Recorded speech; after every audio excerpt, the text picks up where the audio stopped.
This video is made possible by War Thunder. Grand Theft Auto Vice City is without a doubt my favorite of the oldies trilogy. I know, hot take, but I promise you I could back it up. Between the narrative of taking control of one's life, art direction that's straight dripping with style, a soundtrack to rival a James Gunn film, gameplay that took the revolutionary GTA 3 then perfected it, and its inspirations makes it one of the premier games of the 6th generation. This retro Rockstar logo already sets the tone for what we're getting ourselves into with this classic. And yes, I will be winning Vice City, but also will be discussing the definitive edition, as it is the version I chose to capture this game on. I know the DE has its issues, but this way I get to win the OG in its context and this new version at the same time. So it's a win-win. These synths, baby. There's a very good reason this game is heralded as the best soundtrack a GTA game has. Between its OST and licensed stuff, we've got a game that is just oozing with 80s personality. I swear I just made the stank face when that sax started shredding. This isn't a game about revenge, corruption, or a sad dad with a family he hates. This is about Tommy Vercetti, a silky Italian who takes over this vibrant city. It's all reflected in the music and makes for a title that's just a joy to hop into, whether to drive around to listen to music or sell laced ice cream. I generally hate opening credits because I'm an impatient bastard, but I could not skip these ones. And now that I'm thinking about it, I can't/don't want to skip any of Rockstar's opening credits. They're too damn good. Something I've got to mention is who my favorite GTA cover girl is. If you haven't noticed, each game and expansion has a mascot, so to speak. And as much as I love Vice City, it's got to go to San Andreas. But Vice and Gay Tony are fighting for second. Who's your favorite cover girl? Yep, there's just a guy hanging by a meat hook in the background, and no, it's not a big deal. Rockstar letting us know the kind of man Sonny is. But it's all drugs, Sonny. None of the families will touch that shit. And that's actually true. A lot of mafia wouldn't bother with the drug trade as it was just too volatile. Never knew who you could trust, and crews running that trade were never as organized as the mob. Who's our contact down there? Ken Rosenberg, schmuck of a lawyer. How's he gonna hold Vercetti's leash? Vercetti's lease. I like that little detail. Lets us know that Tommy's got that dog in him and will take what he wants. Give it a few months, then we go down. Pay him a little visit, right? See how he's doing. Sonny straight up tells us how the game is going to end right at the start, and we all forgot about it. Vice City was already the most colorful of the three. Anytime I mention 3 from now on, it'll be in reference to the definitive trilogy. Having that gorgeous, gorgeous 80s Miami neon, which is now even more prominent with the definitive edition's new lighting engine bathing everything in its glow. Couple that with that sunset, it makes one hell of an impression for the first time we're let loose in Vice City. After being loose, getting 6 stars in Vice City, I'm curious what it feels like to be on the other side, and you can be in War Thunder. War Thunder is the most comprehensive vehicular combat game ever created. There are over 2,000 different tanks, planes, helicopters, and ships to be used, and huge maps in PvP combat. Every vehicle is meticulously detailed down to the individual components, so even if you're not great at the PvP, you can still just jump in here and have a small look back on the history of these beautifully rendered models. The vehicles here span up to 100 years of development, from the 1920s to present day. As someone who loves history, this game is a treat just for that alone. Something that I've always loved about War Thunder is the way they handle player damage. There's no hit points, and instead, actual damage to components and crew members who can die. If your driver dies, but your tank is still operational, get ready for Custer's Last Stand. And since y'all know I suck at video games, there are modes for everyone's playstyle. Super immersive sim levels of detail to the combat, or a more laid-back arcade experience with leniency on little things like having to personally judge distance and know where a vehicle's armor is thin. You can play War Thunder for free on PC, Xbox, or PlayStation. My link in the pinned comment or description. New War Thunder players, or those coming back from at least 6 months, will receive 100,000 silver lines, 7 days of a premium account, and all these other bonuses when you use my link. This is available for a limited time, so make sure that you get started as a pilot today.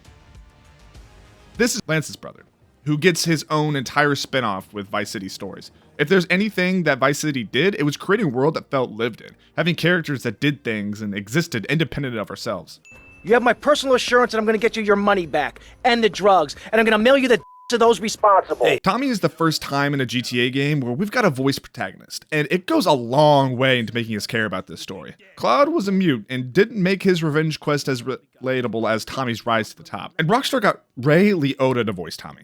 You know, Goodfellas Henry Hill. Bringing in a famous actor who already got experience in the genre was a damn slam dunk of a choice. And you may notice throughout, this cast has quite a few recognizable names. A decision Rockstar decided to move away from sooner rather than later to have the characters shine through more than just going, oh, that's X actor, every time you hear them. Which for me is what makes this cast of celebrities so impressive, as I'm not hearing Henry Hill or Ricardo Tubbs. Motion capture is still really impressive even 20 years later. The DE actually uses a lot of the source code from the originals and runs it alongside their new code to make sure that these games retain that classic feel with those more modern enhancements. Special care was put into not just modernizing everything for the sake of it. These were approached as remastering the games as we all remembered them from our childhoods. The most common comment I see about the DE is that this is what it looked like when we were kids, and they are damn right about that. Oh gosh. Tommy's chest hair. Boy, does it make a grown man feel things. Nice things. Jealous things! And then I'm gonna kill them. That's a good idea. That's a great idea. Let me think. Oh, there's this retired colonel. I love that Rosenberg isn't the scared, neurotic lawyer who's way in over his head.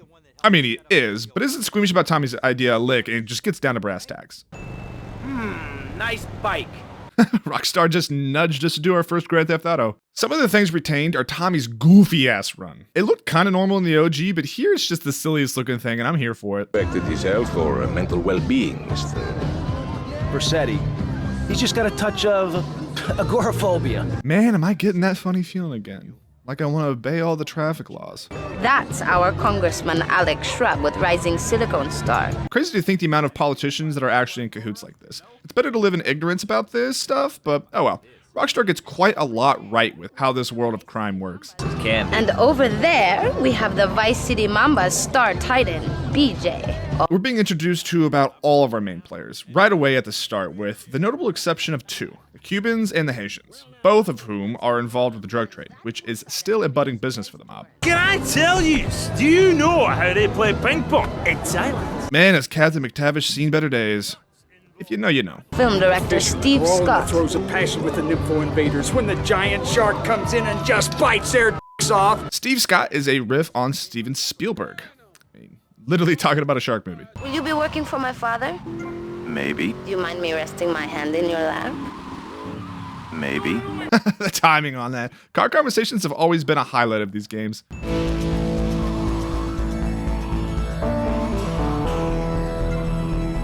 That mission past riff is so satisfying every time. If I'm ever not feeling the time period, this will bring me right back into it. Hey, chill. I want what you want, brother. Oh yeah? And what's that? Your green and my dead brother's white lady. You may notice his voice too. I bring him up because we got Philip Michael Thomas's Tubbs from Miami Vice coming in to play Lance, which of course is the top two biggest inspirations for the story, right next to Scarface. Lance has even got the Tony Montana classic white threads on. And if you really want to get in the weeds of it all, Tommy Vercetti's journey follows very closely to that of Tony Montana's, all the way down to the shootout in the mansion with red carpets. I feel like a terrible person. We don't have to kill these guys to complete the mission, but they give me a gun, teach me how to use it, and give me targets after already making a man meet God. What am I supposed to do? Rockstar, you primed me. I love that you can see Tommy stop for a moment to consider his practical joke. For fraud. You gotta take these guys out. I understand. Help the jury change their minds. Don't worry about it. It's because this game pretty much has us doing all the things the mob did, and becoming our own Kingpin of Vice City is what makes it my favorite. This little mission of beating people up holds more weight knowing that we're doing it so for the benefit of the family.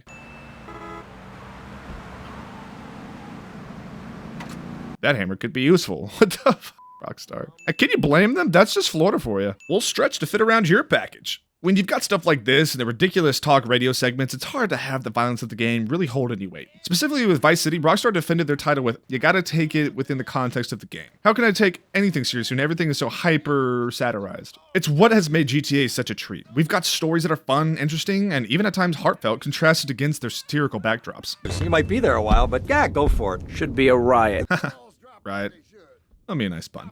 Pricks anyway. Lawyer pricks, rug-wearing pricks, surrounded by pricks. Hence why Tommy wanted to take over. If everyone's gonna be a prick, then he's gotta be top prick. Hey, Leo, I think we got a buyer for Diaz's merchandise. Gotta give him a ring, man. Set up the deal, you know? Where are you now?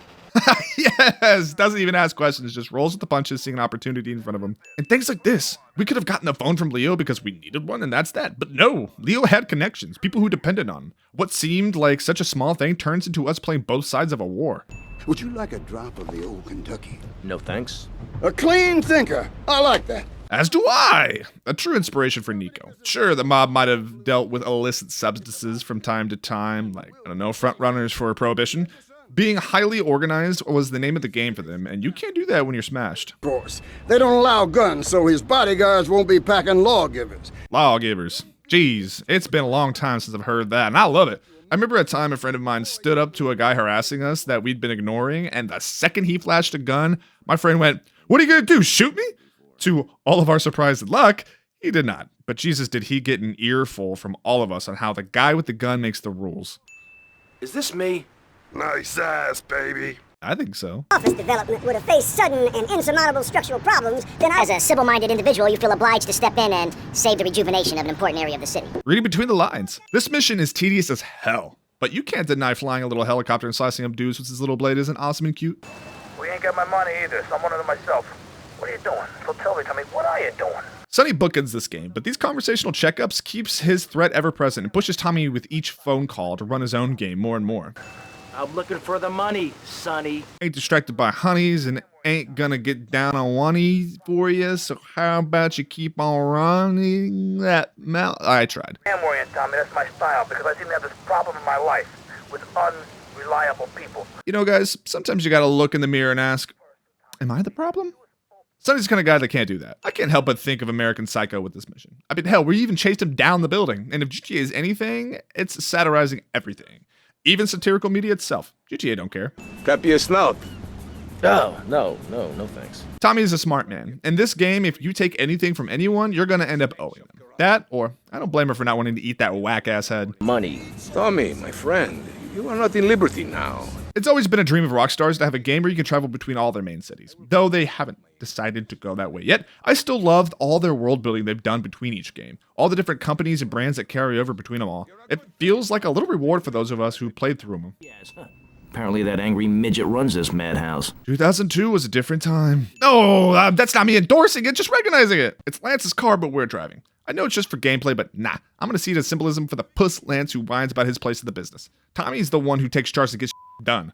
Reminds me of a funny scene. If you want to take over, why not just kill Rick yourself and just take over? So this game is 20 years old. Not everything has aged gracefully, and that's felt most in the mission design. We don't have multi-stage 30-minute experiences. They are typically very simplistic, lasting no longer than 5 minutes, all things considered.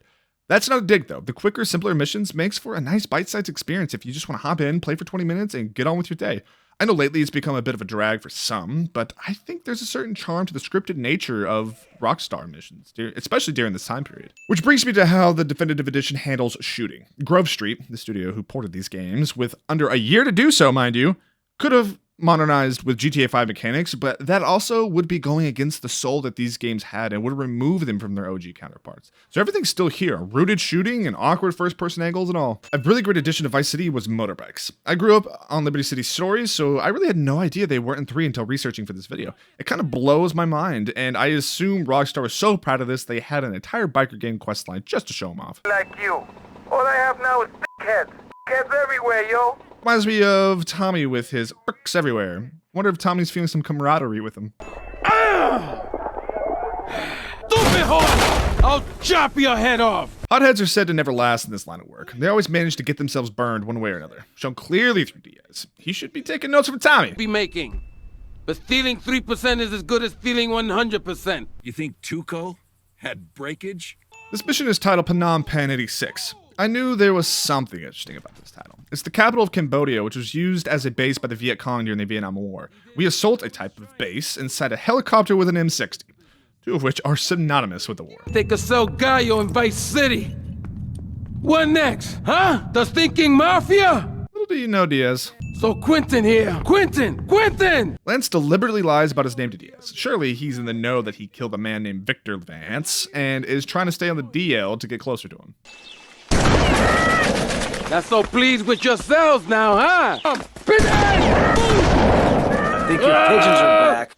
Diaz seems to have a zero-tolerance policy on pigeons, which many consider a pest, but despite his efforts, can't seem to get rid of them. Pigeons are scavengers after all, and everyone's trying to get a piece of what Diaz has. It is my favorite El Burro movie. El Burro is actually an unseen character for GTA 3, further developing this interconnected world. Oh, and they're just throwing coffins at me? That's so silly. Oh my god! I want to know whose idea it was at Rockstar to give all these boxes COD 4 martyrdom. Cortez. I would have thought a man with such dangerous dates would be hungry for opportunities. Please, Tommy, at least hear me out. Juan Cortez is a retired colonel and is one of the few that ever speak to Tommy on terms he enjoys. He never doubts his intelligence or is racked with an exaggerated character trait. Could almost say that Tommy respects him. I liken him to the straight man. Every story's gotta have them, or we're just lost in the sea of overindulgence, which is GTA's middle name. Military hardware. Cortez, you could have mentioned it was a tank. Who needs a sort of realism when you get to drive down the streets of Vice in a tank? And the name Vice for Miami, which of course is a reference to Miami Vice, but also that Miami was a major cocaine shipment point for South America during the time. There were all sorts of people making moves in the drug trade, and what better word for the city than such? You the boy? Tommy can't even fathom the idea that Umberto would even ask him that. Check to see if there's some boy behind him. Like that. What is this? Ladies' night? You some kind of tough guy? You dress like a woman? You got on panties like a woman too, huh? What? I love Umberto's lady talk. His entire crew's MO is finding out if you're gonna treat someone like a man or a woman. Can you drive, amigo? Yeah, like a woman. Now he's getting it. Show me you got some big cojones. And not some little bitty chiquita ones. Danny Trejo is a treasure. I don't think I've seen him in one thing I haven't liked, especially Spy Kids. I mean, Steve Buscemi's good too, I guess. You think God stays in heaven because he too lives in fears of what he's created? Sure, I guess. Nice to see you too. You'll notice that Lance is constantly saying things like this, or being miffed about not getting any small talk when approaching Tommy. He's constantly put off by Tommy's focus, and I think it's not because he wants what Tommy has, but because he's lonely. After his brother died, Lance just wanted another one to fill the hole in his heart and picked Tommy. That, and he was the only one to survive the feud that got his brother killed. Naturally, he wants to align himself with him. Once Tommy hits big, though, and starts expanding after Diaz, Lance slowly takes more and more of a backseat to everything. His betrayal isn't entirely driven from greed, and it's such a slow burn. We see everything through Tommy's eyes and are constantly burdened with the big picture, that Lance's betrayal is as unexpected as it is sudden. To get to Diaz, we've got to run through a hedge maze first. This entire ordeal with who ruined the deal has been a confusing mess that Tommy has had to sort through. And now that he knows the truth, he could break through. This maze, with all its obstacles inside of it, is a cute little allegory for the first act of this game. Okay, that's not great, but hey, older titles only got so much to talk about without just recapping what happens to draw out the length of the video. Speaking of, don't you guys hate that? Sit down to watch a video covering a game or movie and 75% is just spent recapping what happened? Drives me nuts. I played the game. I know what happens. Get on with it. Just like Tommy will over the course of this game, we got to reach to the top to finally take down our enemies. Tommy, you betrayed me, you idiot! I'm gonna kill you real soon! Takes one to know one, you know. Copycats. Everything surrounding Diaz is inspired by Scarface. His mansion, the outfit he's wearing, he's basically a stand-in for Frank Lopez, down to the betrayal and taking over his empire. We've even got him on his knees being shot in the similar fashion to Frank. Listen to me. The time to take over this town is now. It's all out there waiting for us. This is what makes Vice City one of the best. We aren't under anyone's thumb for the rest of the game. Not the cops, not the FIB, not the CIA, just us and our boys tearing it up. We let others believe they're in control and in charge by playing coy, but the whole time, we, the player, know what's good. Bribery? Screw bribery. I'll show you how to make them scared. I'll be back here in 5 minutes. That got a damn good laugh out of me. Even Tommy knows how long these missions are. And Tommy, even though he's in charge, is still getting his hands dirty. That's why he's the one that owns Vice City. Vice City was doing the renovation game before AC2 thought it was cool. It's really neat to see where ubiquitous gameplay elements come from. That's why I haven't talked about how Rockstar changed the industry of 3D open world games. Gonna be saving that for the GTA 3 video. Bringing back the sound effect for games. Like, I want to play Mortal Kombat 1 with goofy slapstick sound effects. Speaking of the birth of gameplay design, what did levels? Rockstar hasn't been the best company since GTA 5 has launched, just so I don't get flamed for riding. But come on, that's all I do. Developers love me. It's crazy how GTA had a better wanted system all the way back in 2002 when Cyberpunk couldn't even manage not having the cops spawn out of your FOV. And what makes the trilogy's wanted level so good is that sweet, sweet 6th level. I want them to send the military after me. Send the choppers, the tanks, the raptors. Hell, make a 7-star where they get the UN involved and we got different nations of hardware attacking us. Hell, make an 8-star where they just nuke the city. Lean into the madness. Oh, where even was I? Yeah, this all started because I wanted to say this mission is cool because they took a system that's just a part of the open world and that we've gotten to learn how it works, and now we've got to bend it to our advantage. It's perfectly. Bit tight around the crotch, though. Oh, yeah, mine too, mine too. You just hear the insecurity bleeding through with Lance. And don't forget this scene. But don't worry, Tommy. I can handle it. You call this handling it? Tommy just shows him up right away. He gets captured by Diaz and gets bailed out by Tommy. Tommy emasculates Lance at every turn without even meaning to. If anything, he's like a good dad for showing his kid how it's done. Any other boss would have had him killed by now for incompetence. But this all plays into why Lance betrays him. What makes Rockstar games so brilliant is they never spell it out. There's never a scene where Kratos looks at Atreus and says, "Today, we will be better." It's all through the subtext of Rockstar's true-to-life dialogue. No one ever just offers what they feel. If we did that in real life, therapists would be out of a job.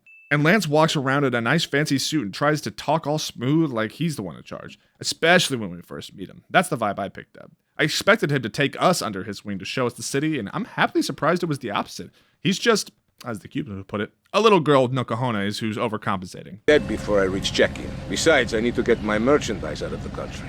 Need another gun? This is what happens when you treat men with a little respect. Tommy's now offering his help as opposed to needing the lure of money to get him cooking. Even Rockstar put themselves up as one of the big stupid sellout companies. It's like they knew they'd publish the DE in the state it launched in.